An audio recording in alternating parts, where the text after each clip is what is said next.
Hey everyone, how's it going? This is a Shippo versus Shipstation review. So, as you know, Shippo they support small businesses as well as developers and e-commerce platforms, and they have like 40 plus global carriers.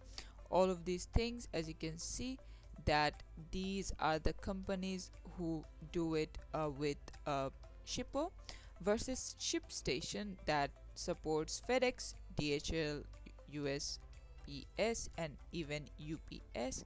As you can see, the process they are showing is fairly simple, and if we look at a very small statistic, that is overall rating, Shippo is winning than ShipStation, but the percentage is so low, like 4.8 and 4.6. Ease of use, Shippo is fairly easier than ShipStation because they have some more advanced features, but so does Shippo. Value for money, Shippo gets that as well, 4.8 out of 5. And the customer support, they have better customer support and functionality. Now if we go through the pros and cons for Shippo, basically if you have a small company, Shippo might be a better option, and if you're running a big business, then ShipStation. But let's read some of the pros and cons, which is best available service to use for any of your shipping needs. They have the best and most inexpensive prices available. Game changer because they give you flexibility to upgrade, as you can see.